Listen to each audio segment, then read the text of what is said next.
in just more than a year after leaving work, I'm still keeping a pretty close eye on expenses just to make sure the numbers are working the way we had projected. And so I'm seeing it accumulate where we had to have hotels, seeing those charges come in and, whatever. It's just like, okay, I'm a little more focused on it for sure than I was in the past.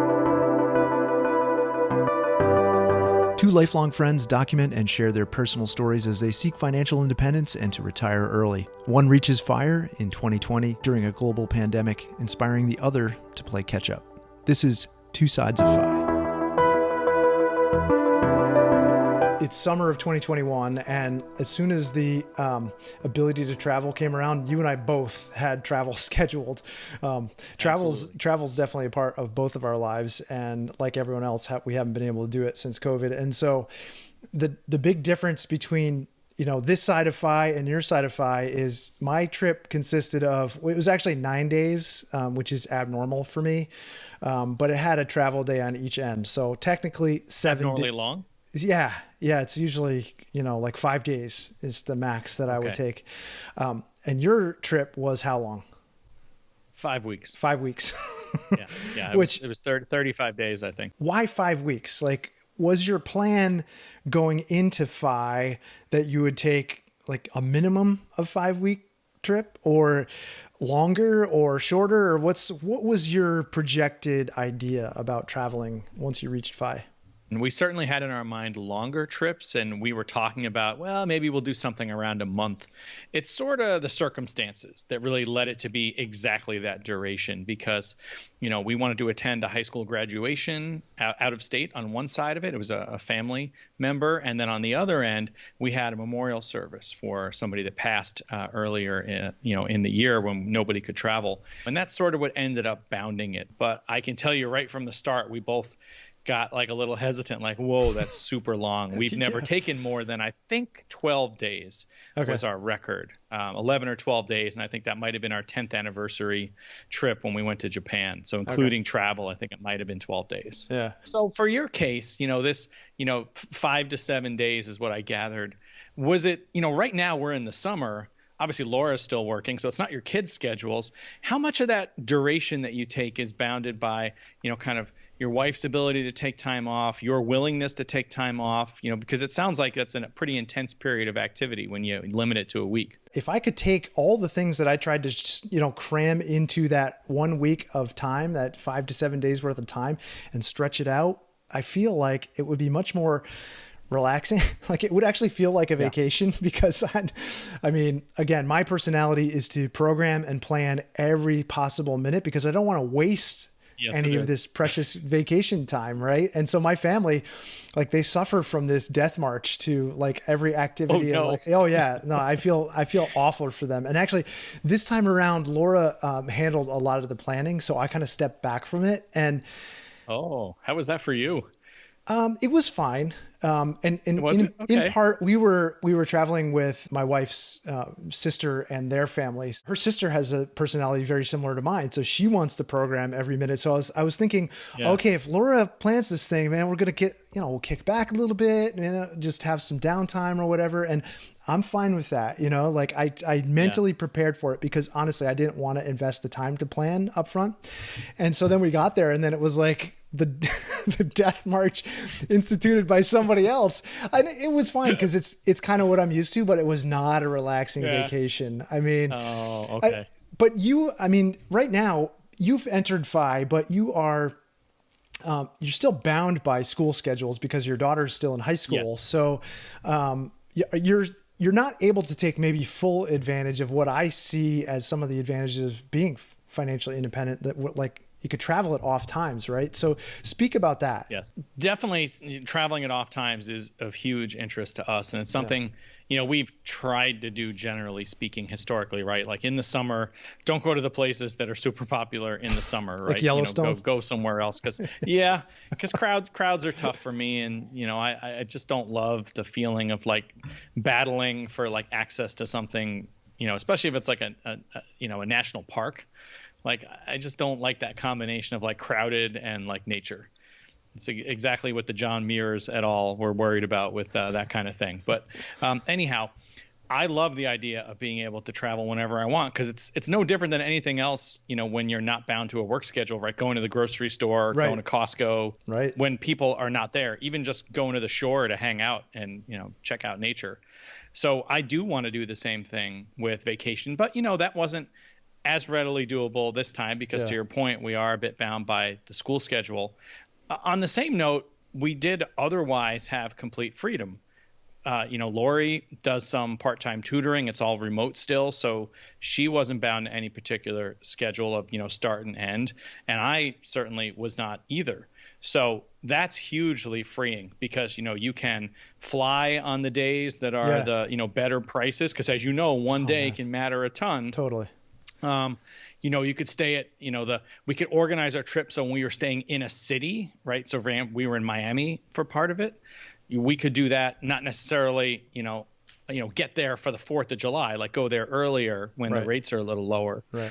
So there are definitely benefits to being able to control your schedule. So yeah, I liked that aspect of it a lot. And I'm sure we're going to take even more advantage of it in the future. I mean, that brings up this idea about how are you typically planning these trips? Like, okay, as I think about how I plan my trips, like, okay, school vacation or time when soccer hasn't started yet. Like we have these like little slivers of time or Laura's not writing a grant, so now it's, I mean, if we accept the idea that there's some school limitation and at a certain point, your daughter's probably not going to want to travel with you much anymore. Like my 2 teenage boys, they're like, I can stay home. I'd rather work and earn money. I mean, I remember feeling that way when I was 16, 17, 18. Sure. Right? Yeah. So if we take that kind of school out of the equation, how do you plan these trips? Like, do you start by saying, okay, there's a financial spend limit, or do you start by saying there's a destination I want to go to, or is there a mix? Like I have a certain operating system now that's bound by very distinct, calendar and sort of rules, but when it's open season, how do you choose? So I would say right now, what we typically do is it's destination driven. There's somewhere we want to go. Does it make sense this time of year? If not, maybe we'll go to another place that we are also very interested in, but we'll keep that other idea alive for the future.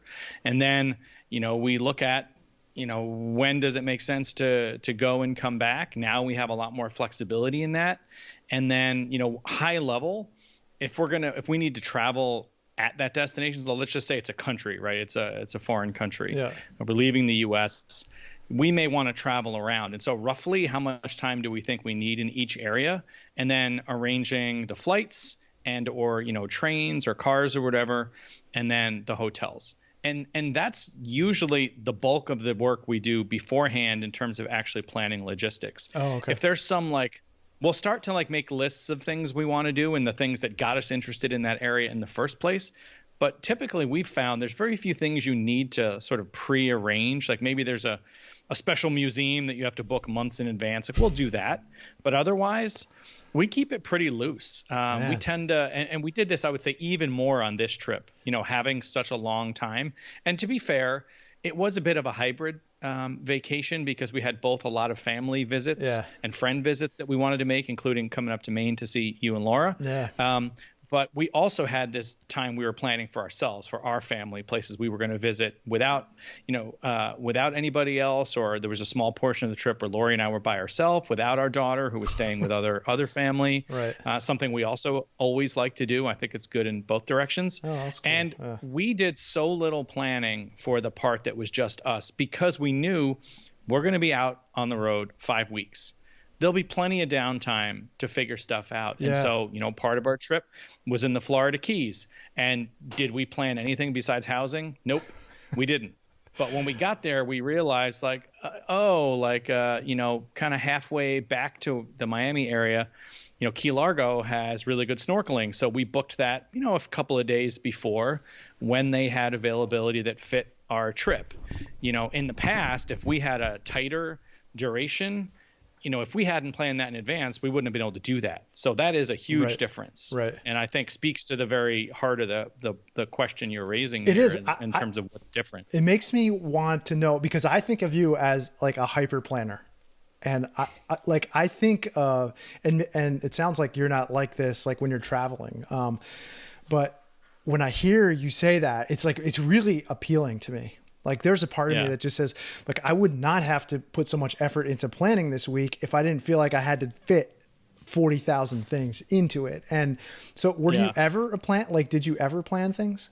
I used to do more kind of making of itineraries of things like that. And, over the years traveling with Lori, definitely came to the realization, thanks to her influence, that wasn't usually necessary. And it didn't make anything any better to feel like you were tightly constrained to a schedule. So other than for things that you need to do, because you're not going to go see the Uffizi Gallery if you don't go this day because tickets just aren't going to be available. Okay, you better plan that. That's one thing, but also, and I think this is a difference maybe between pre and post FI, I get a lot of enjoyment out of that process of researching and thinking. It's almost like I'm doing some of the traveling beforehand, like reading up on it. Oh, interesting. It's like, it's a form of travel. It's the pre-trip, just in the same way that when I come back and I have, 1,000 photographs, like part of traveling and video, it's like creating a little montage of what that trip was and editing the photos and reliving it. So I feel like there's some extension there. Like, I don't know if that's actually going to change for me once I reach financial independence, because it's actually kind of an enjoyable part of the trip. And I think of it like, okay, if I'm going to spend $5,000 on a trip, it would be nicer if I could amortize that spend over 4 months as opposed to 4 days. And so that's just kind of how I look at it. Why do you travel? What do you think of as the benefits you get from travel? Right now, travel for me is vacation. And I think this brings up a difference between pre-FI and post-FI. And, vacation, the term vacation was like when you're vacating the city, right? The wealthy would vacate the city and they go to their country house, right? Their summer home.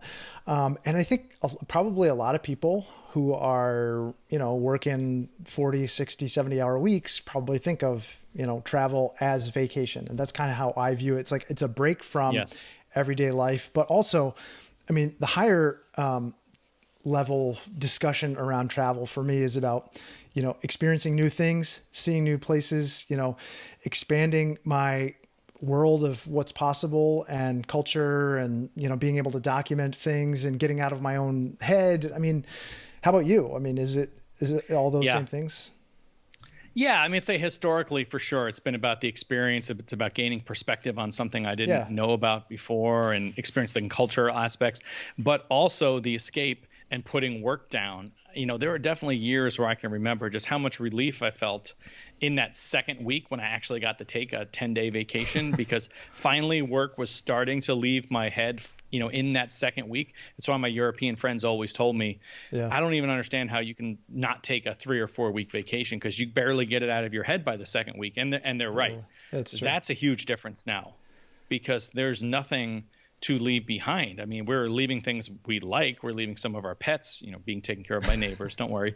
And, in our home, but I wasn't leaving a job that took up the overwhelming majority of my waking hours. I'll tell you what, I work at a winery tasting room just 1 day a week. I missed that by you did? 3 or 4 weeks in. Yeah, I was going to ask you. Yeah. I missed that day I look forward to at the end of every week where I get to, interact with random people, teach them something about wine, and they occasionally give me money for it. I was surprised. But it did take a while. But yeah, that is a big difference. It's just now vacation means all the positive things it meant before, but it's also like getting the family together somewhere else. Yeah. Right. It's but that is, we're not also leaving work. It's truly travel. Like to me, that is like, I kind of struggled to ask you like, oh, how was your vacation? Cause I was like, wow, his whole damn life is a vacation now, which is totally the wrong attitude. But, there were fewer chores. I'll tell you that. I didn't have to clean the kitchen at all. Yeah. We still have to do laundry, obviously. You can't go 5 weeks in a carry-on. Isn't that great? But man, I love not having to cook, all the chores. Like, oh, yeah, that is truly, that does make it a vacation, I suppose. Yeah. I don't know how closely you're thinking about this from a spending standpoint, but like any planning in the early years of FI to say, okay, well, traveling in the US is just probably, or we want to do closer trips closer to home, or do we go, further afield, or a place where our money goes further, or like any concerns around that, or what? Could speak about that a little bit. So historically, it seemed that our approach was generally one or two U.S. based trips a year, often a national park, much like you and your family do. And then one, we typically had to fly, obviously can't drive to all of them. And then we would have one international trip, either as a family, or sometimes we would do we would do an international trip with just Lori and I, where we had a relative watching our daughter, especially when she was really young. And that was both from a financial perspective, right? Those international trips start to get expensive pretty quickly, but also like just to us was very attractive to do those trips domestically. Though we have spent lots of energy and I think good discussion figuring out, what's our travel budget in retirement, how much money do we want to set aside, how much are we going to allocate for that.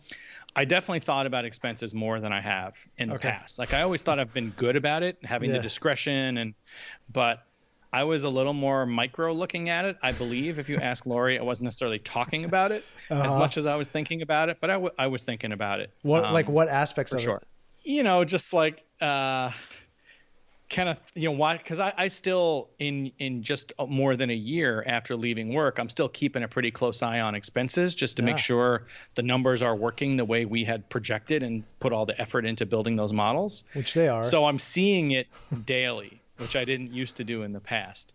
And so I'm seeing it accumulate where we had to have hotels, seeing those charges come in and, whatever. It's just like, okay, I'm a little more focused on it for sure than I was in the past. And I wouldn't say it gave me anxiety, but it did make me think a few times in a good way, is this expense I'm thinking about worth it? Is it going to be an experience that's going to benefit us relative to what it's going to cost? Or is that just like I'd be tossing away money that's not going to be productive? But right? I mean, you it's guys better spent somewhere else. You kind of had that epiphany before you reached financial independence. Like, we talked in the past about these Michelin star restaurants. And you're like, I'm just not seeing the value. And yet on this vacation, you went to a restaurant that in Miami? No Michelin stars. Also no Michelin guide to Miami. So stars. It was the nicest meal we'd had in 2 years.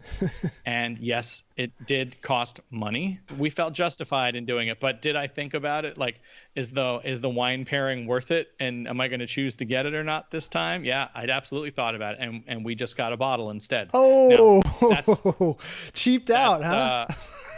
Yeah, because I realized that wasn't going to give the benefit relative to the cost. I believe I was more thoughtful about spending. No, it's interesting. On the same note, Eric, I will tell you one thing that I wonder how it will how it will go in future trips, which are a little more traditional type of travel for us and less visits combined with travel. Yeah. In our 5 weeks, we spent what we have spent in the past in a 2-week vacation. Oh, okay. So I feel like we were making good decisions. Yes, we certainly saved some accommodation spend by visiting people, but send you a bill, man. I like to think we did take them out to dinner and do things occasionally and thanks for that increased spend we wouldn't have had otherwise. Exactly. But no, I'm not saying it's 1-to-1. Yeah. But I think we did pretty good. I mean,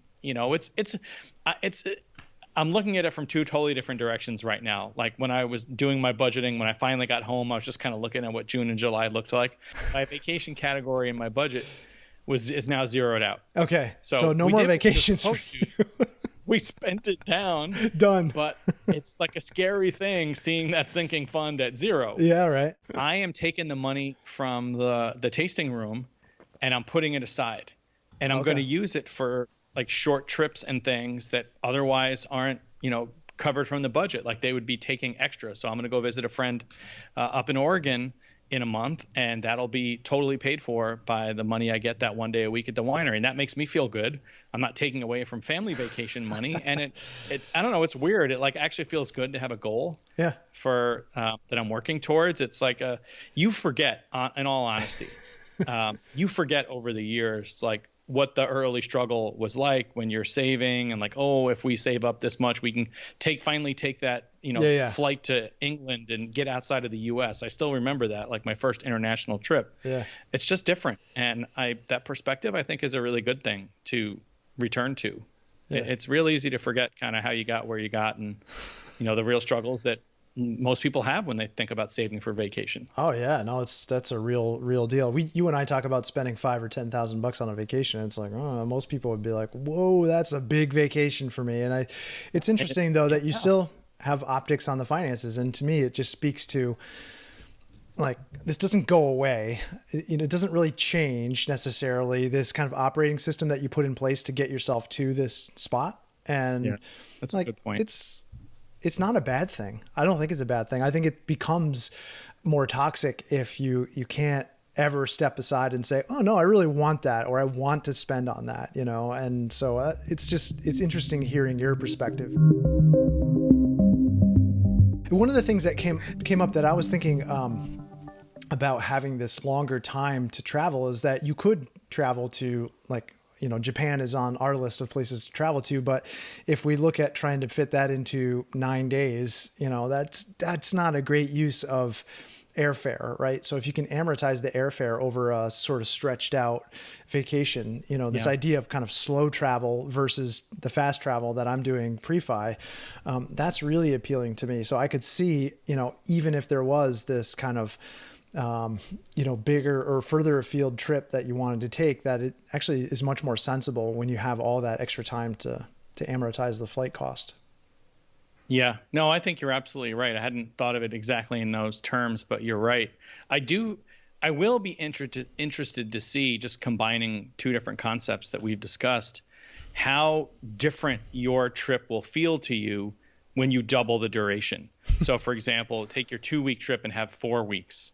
And I'm curious, like, if you think about, because you're a thoughtful person, I'm sure you sort of self-reflect on your vacations and how they went and what you might have thought could have gone differently, what you wish you could have done. But, it could be your most recent trip, right? 7 days. If you had 3 weeks instead of 7 days, what do you think would have been different?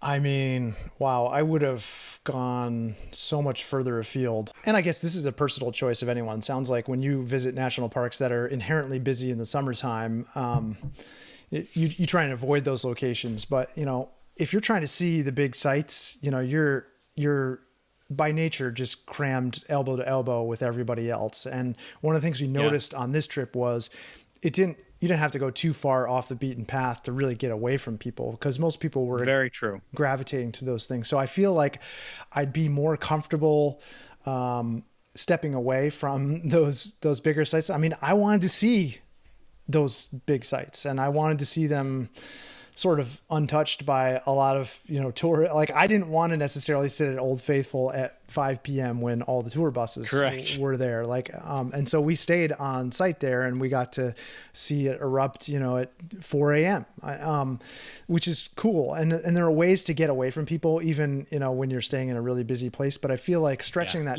trip out would allow us to be more comfortable checking things out that are further off the beaten path. 'Cause, like, I don't know, if I think back to places that I visited and experiences I've had, it's those times when we just kind of wandered and found something cool that I always remember more than the kind of the big sites. And so that I look forward to that. I mean, I'm sure you had some of that on your trip, right?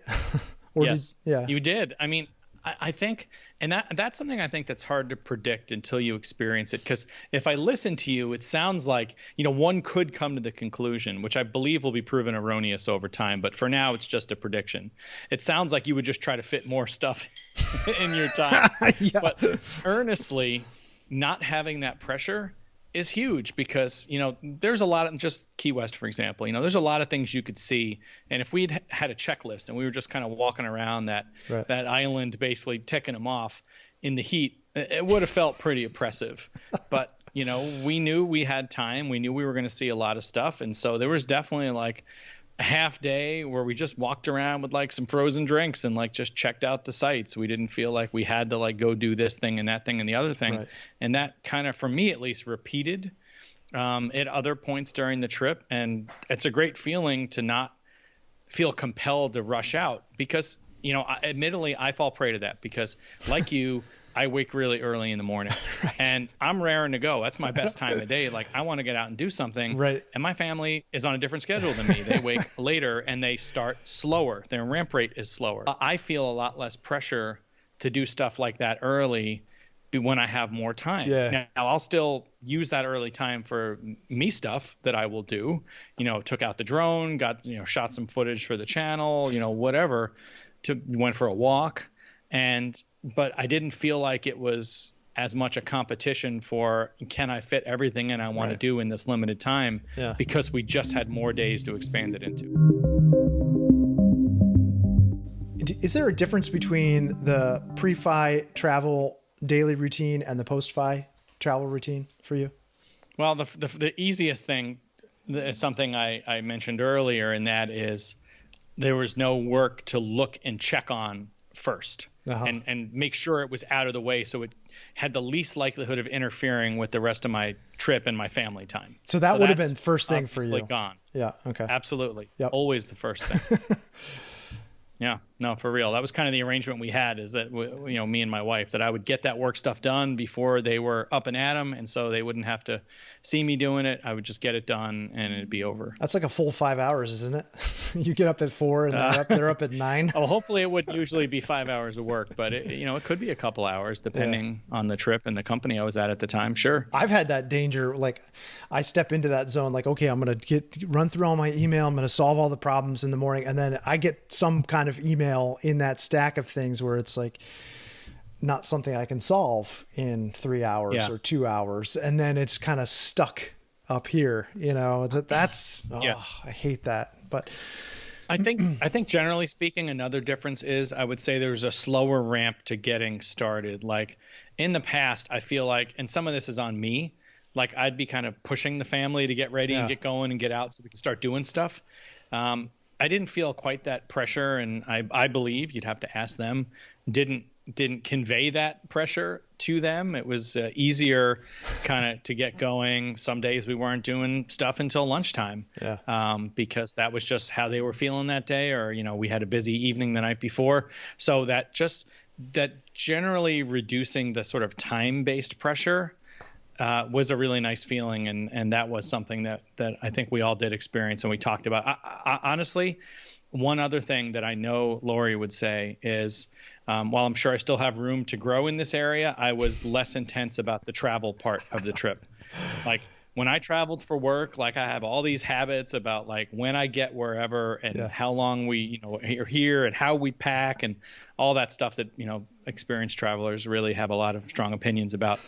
I think I was way better than I've ever been about that, and just yes, I'm going to get places at a time where it's not going to stress us out. I'm not going to get to the airport when the door is closing on the gate, but I like to think that I was less stressed about it than I know I make them sometimes. It's funny because we haven't traveled in so long. So even the seasoned travelers are stepping into what feels like a new routine. I had a lot of hesitations about flying again and like what it would be like unruly passengers. You read all that, me too, all the headlines, and I'm like, ooh, what's this going to be like? And it was, we had the usual travel disruptions and delays, and it was actually totally great. I don't know. Maybe that's just, not having traveled for so long. It's this new experience and it's actually fun again. And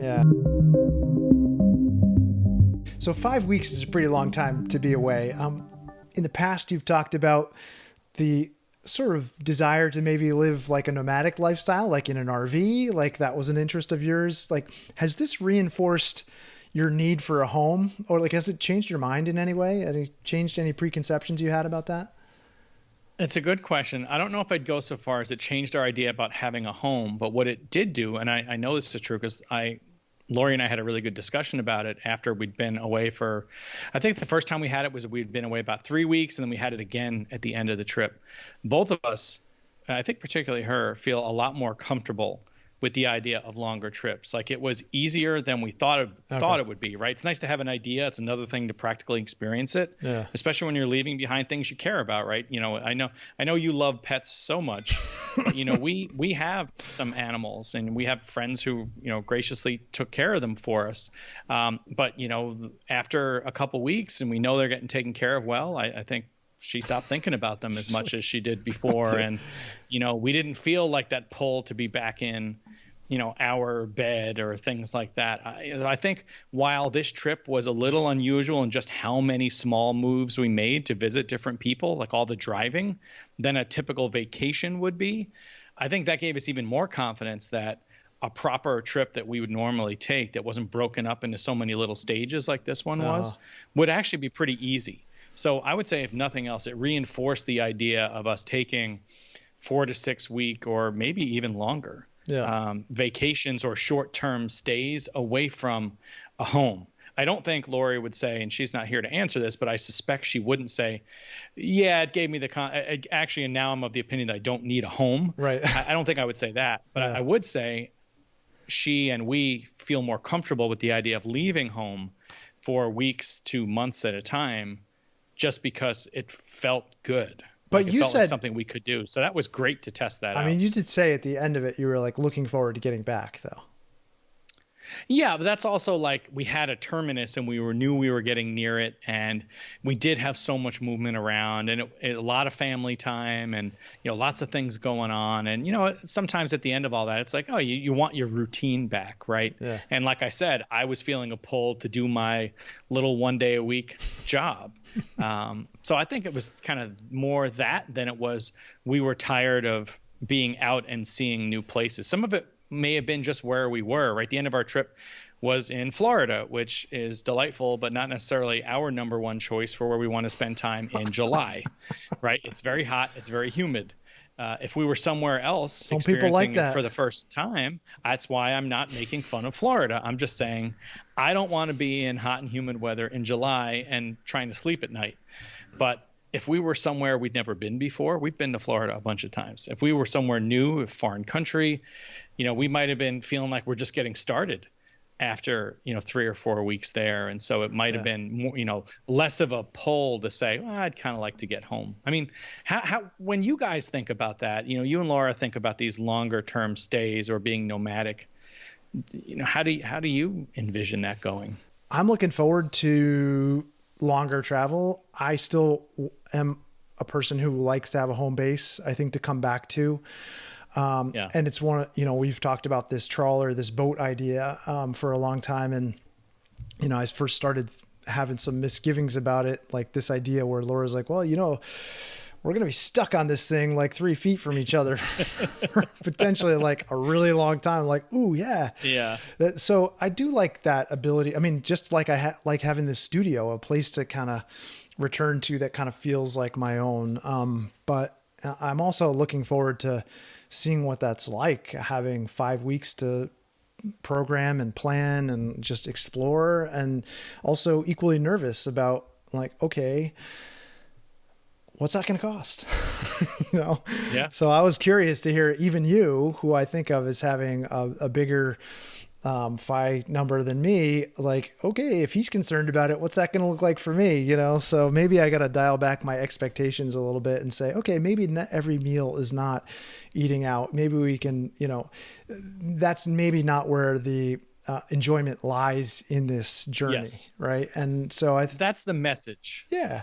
That's the message. I'm Eric. open to that. And I think it was good when I found myself thinking about that, because look, I've spent the last year thinking about that more than ever in my adult life. Right? Is this really a sensible thing to spend money on? Because is it delivering the value that we believe it should versus something else? I appreciate being better about that now. I like to think, especially in the year running up to leaving work, that was a part of the mental training that I think we were doing for ourselves, right? In budgeting. So it's not a foreign concept, but it's still, the stakes are different. But once you totally stop working. Oh, totally. But if I think about dollar for dollar money spent on travel, like it's always going to be like a much higher value to me than like, buying lawn furniture or something like that. And you and I are definitely aligned on that, I know. And, whether I spend a little bit more on getting the bottle of wine that pairs with the tasting menu, maybe I'll do that every once in a while, because we haven't had a chance to do that living here. But correct. I probably wouldn't make that a part of my daily routine unless something changes drastically. Yeah. And for sure, right? I mean, for someone, who would be watching this, I think there's no need to judge anyone's decisions like that. It's just, you just have to prepare for what you find important, right? And if you find that important, or if you're somebody that believes, I want all of my travel to be business class travel, well, maybe you're only going to do one of those trips a year or every 2 years, whatever. Or maybe it's just how you value things. Maybe your wife rides in coach. Maybe your wife rides in coach. Anything you would do differently? I mean, I know this was maybe a non-traditional trip for you, but for the next trip that you have planned, once you refill your budget line item there, your sinking fund. I think particularly if you're taking a long trip, 4 to 6 week trip, it's really nice to kind of plant roots for a week at a time. Okay. Is kind of one of the thoughts we left with. And I think we typically did that anyway, but moving around so much as we did, particularly in the earlier stages of the trip, the first 2/3 of it, we felt, pretty steeled in the idea that, weekly is a pretty good pace to move if you need to move. 2 weeks is awesome, but a week is no problem at all. Shorter than that, driving or whether it's driving or trains or planes, just picking up and moving that often is kind of a lot. Yeah. So I would say doing it at a 1 to 2 week interval felt really good for us. So that's definitely a take home that, you have to experience to realize that's the way to go. I think other lessons are, it felt really good to have the slower pace and have lists of things you could consider doing, but didn't feel compelled to do. And just having the freedom to divide up your time based on how you felt that day is so freeing versus having to create a schedule in advance and feel kind of compelled to stick to it because otherwise it's not going to work out. That's just such a huge difference that we found really attractive, and I'm sure will only continue.